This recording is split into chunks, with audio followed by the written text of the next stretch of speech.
पक्ष ने भारत बंद बुलाया है। भारत बंद का मतलब शहर बंद, कारोबार बंद, स्कूल कॉलेज बंद। लोग पीएम मोदी का समर्थन कर रहे हैं। भारत बंद के लिए विपक्ष का तगड़ा विरोध कर रहे हैं। भारत बंद का सिर्फ हल्ला है, कहीं भारत बंद नहीं है।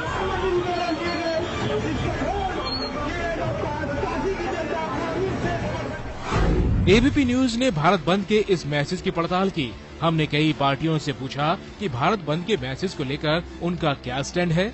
कांग्रेस ने कहा कि उसने भारत बंद की अपील नहीं की है। कल कांग्रेस कार्यकर्ता नोटबंदी के खिलाफ जन आक्रोश दिवस के तहत देश भर में प्रदर्शन जरूर करेंगे। कांग्रेस के भारत बंद में शामिल नहीं होने से ही विपक्ष की हवा निकल गई। महाराष्ट्र, मध्य प्रदेश, छत्तीसगढ़, राजस्थान, पंजाब में भी सरकार बीजेपी की है और कांग्रेस विपक्ष में नहीं है, इसलिए भारत बंद इन राज्यों में भी नहीं होगा। ममता बनर्जी केजरीवाल के साथ मिलकर नोटबंदी का सबसे ज्यादा विरोध कर रही हैं, लेकिन उनका विरोध का शो कल नहीं 30 नवंबर को होगा। ममता धरना देकर नोटबंदी का विरोध करेंगी। हालांकि लेफ्ट ने भारत बंद की अपील की है। लगता नहीं है कि बंगाल में कुछ असर दिखेगा। अरविंद केजरीवाल दिल्ली के सीएम हैं, नोटबंदी के खिलाफ तलवार उठाए हुए हैं, लेकिन भारत बंद में शामिल नहीं हैं। इसलिए दिल्ली में भी भारत बंद का असर नहीं दिखना चाहिए। आप कार्यकर्ता जिला मुख्यालयों में जमा होकर प्रदर्शन जरूर करने वाले हैं। नीतीश कुमार ने खुलकर नोटबंदी के लिए पीएम मोदी का समर्थन किया।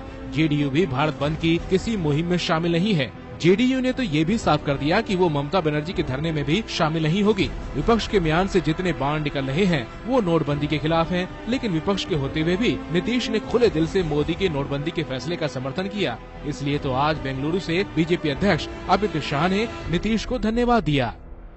मैं बिहार के मुख्यमंत्री श्रीमान नीतीश कुमार का विशेष अभिनंदन करना चाहता हूँ, क्योंकि उन्होंने मोदी जी की काले धन के खिलाफ जो लड़ाई है उसका समर्थन किया है। हमको तो लगता है व्यक्तिगत रूप से भाई मेरी अपनी समझ, क्षमा करेंगे, मेरी राय है, ये भ्रष्टाचार, काला धन, गड़बड़ी के खिलाफ अगर कुछ भी होता हम साथ हैं। हालांकि लालू की पार्टी आरजेडी को लेकर सस्पेंस बना हुआ है। यही हाल यूपी का भी है। भारत बंद में यूपी की कोई पार्टी शामिल नहीं है।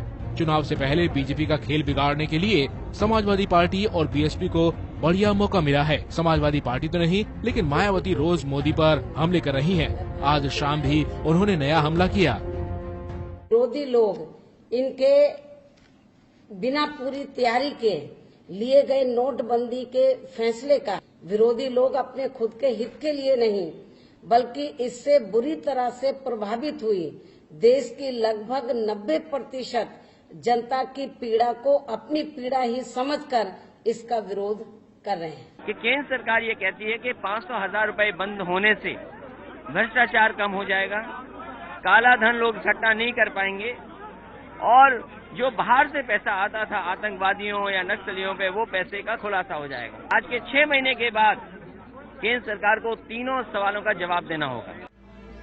झारखंड में बीजेपी की सरकार है। विपक्ष में बैठी पार्टियां कांग्रेस, जेवीएम, जेएमएम, माले और जेडीयू ने एक साथ प्रेस कॉन्फ्रेंस करके भारत बंद में शामिल होने से इनकार किया। हरियाणा में बीजेपी की सरकार है और ओम प्रकाश चौटाला की पार्टी इंडियन नेशनल लोकदल ने भारत बंद का समर्थन किया है। संभव है कि इसका असर हरियाणा में दिखे। दक्षिण के बड़े राज्यों कर्नाटक और तमिलनाडु में कोई असर नहीं पड़ना चाहिए। करुणानिधि की पार्टी डीएमके नोटबंदी के विरोध में केंद्र सरकार के कार्यालयों के बाहर, लेकिन जयललिता की पार्टी एआईएडीएमके कुछ नहीं करेगी। दरअसल कोई भी बंद तब तक सफल नहीं हो सकता जब तक जनता साथ ना हो। शायद इसी के मद्देनजर राजनीतिक पार्टियां सतर्क हो गई हैं।